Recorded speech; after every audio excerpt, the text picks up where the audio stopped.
खुशबाश होंगे, खैरियत से होंगे। अभी अभी ईद गुजारी है तो वैसे ही मज़े में होंगे सब।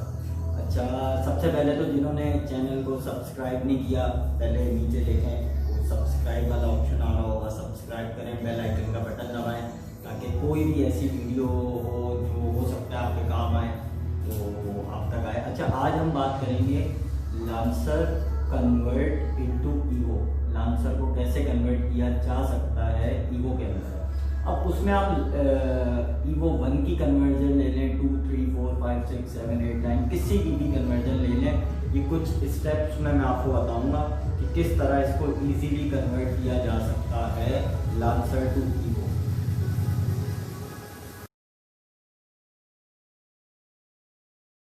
स्टेप वन ये है कि सबसे पहले आपको डोनर कार परचेज करनी है किसी भी कंट्री में, कहीं पे भी जहाँ पे उसकी अवेलेबिलिटी है।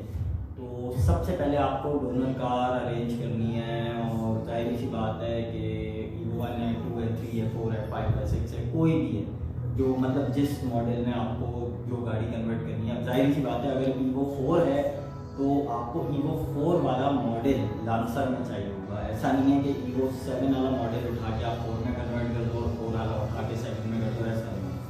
बॉडी जो है वो सिमिलर होनी चाहिए। जैसे अगर ईवो 7 कन्वर्ट करनी है, 8 कन्वर्ट करनी है तो उसके लिए आपको 2005 4 वाला लांसर का मॉडल, 2006 वाला, ये मेरे ख्याल से सिमिलर है तो ये वाला मॉडल चाहिए होगा। अगर 3, 2 करनी है तो वो लांसर पुरानी जो 90s वाली होती थी उसमें कन्वर्ट होती है।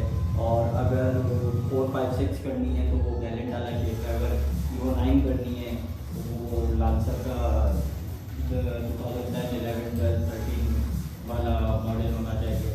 और ईवो एक्स करनी है, ईवो एक्स भी कन्वर्ट हो सकती है, ठीक है। तो उसके लिए आपको बिल्कुल लेटेस्ट जो लांसर का शेप है अभी तक का वो चाहिए होगा।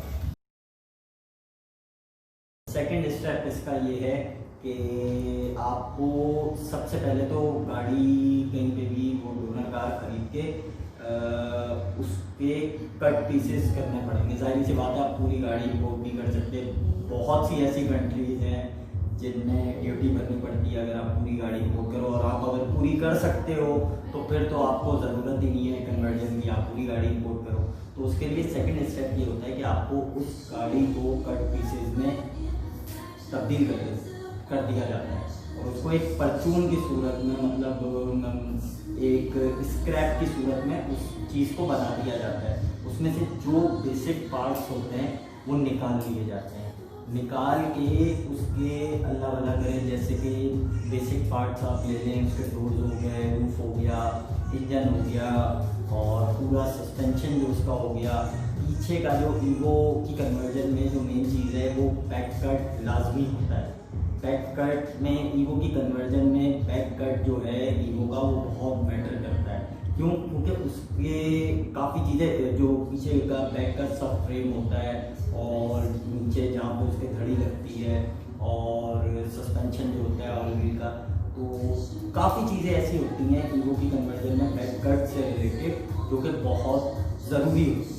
तो वो सब सामान आपको एक जगह उस पूरी गाड़ी को जो आपने परचेज़ की होती है उसको काट कूट के एक जगह इकट्ठा करना पड़ता है और उसको फिर आपको आपकी कंट्री इकट्ठा करके एक तरीके से पैक वैक करके एक तरीके से सब कुछ करा के उसको आपकी कंट्री शिप करने का कोई जरिया ढूंढना पड़ता है।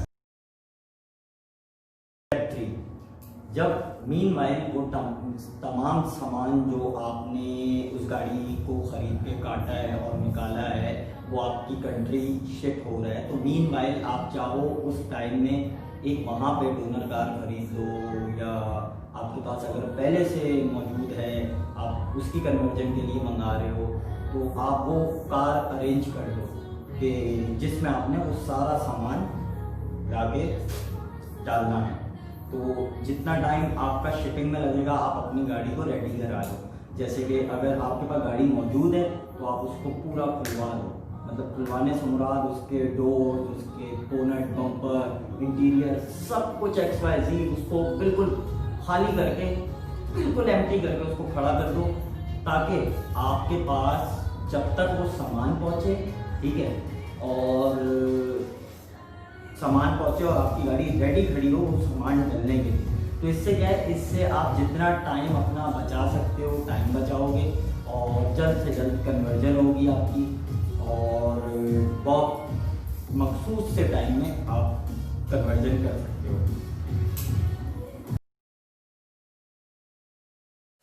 फोर्थ स्टेप इसका ये है कि अल्लाह आपका भला करे, आपकी गाड़ी का सामान जब वहाँ पे पहुँच जाता है और आपके पास गाड़ी भी मौजूद है डोनर का, तो आपको इसमें क्या क्या चीज़ें हैं जो अपनी कंट्री में कन्वर्जन के लिए, अगर आपके पास पूरी गाड़ी भी आ जाए तो क्या क्या चीज़ें हैं जो आपको वहाँ पे करनी पड़ेगी। आपको सबसे पहले एक फैब्रिकेशन आना चाहिए, अच्छा कोई फैब्रिकेशन आना चाहिए, जो कि उसमें कुछ सामान ऐसा होता है कि जिसकी ऑल्ट्रेशन होती है आपके चेचिस के अंदर, वेल्डिंग होती है, ऑल्ट्रेशन होती है, तो वो कुछ सामान वो उसके अंदर डाल सके इजीली, और मतलब करने वाला बंदा हो। कोई इतनी बड़ी रॉकेट साइंस नहीं है इसके अंदर, इंसान ही बनाते हैं, कोई आसमान से बंदे नहीं आते, तो कोई इतना कोई वो नहीं है। आपके पास अच्छा फैब्रिकेशन वाला होना चाहिए, आपके पास अपना थोड़ा सा नॉलेज होना चाहिए, तो उसके अंदर आप वो सारा सामान डाल सकते हो, और सिर्फ आपको फैब्रिकेशन का काम करवाना पड़ेगा उसके अंदर, ठीक है। और एक वायरिंग और इंजन माउंट वाला चाहिए होगा, मतलब मैकेनिक चाहिए होगा, वायरिंग वाला चाहिए होगा, और इन दी लास्ट जब गाड़ी इन सब चीज़ों से, मैकेनिकल वर्क और फैब्रिकेशन इन सब चीज़ों से बिल्कुल फारिग हो जाएगी, तो आपको एक अच्छा सा पेंट कराना पड़ेगा उसको। ये सारी चीज़ें करा के आप उसको बिल्कुल प्रॉपर एक ईवो में कन्वर्ट कर दो। लास्ट स्टेप ये है कि ये गाड़ियाँ कितनी कॉस्ट करती हैं। अब देखिए 1 से लेके मैं 10 तक तो बताने से रहा, मैं आपको जो बेसिक इसके मॉडल्स हैं ईवो के जो कन्वर्जन में इस्तेमाल किए जाते हैं उनकी मैं आपको कॉस्टिंग बता देता हूँ कि मतलब कि आपको यहाँ से लेके और यहाँ से या जापान से लेके और काट के एक अप्रॉक्सीमेटली शिप करके कितने तक की पड़ती है। तकरीबन ईवो 3 जो है वो 3,500 से 4,000 US$ तक की पड़ती है।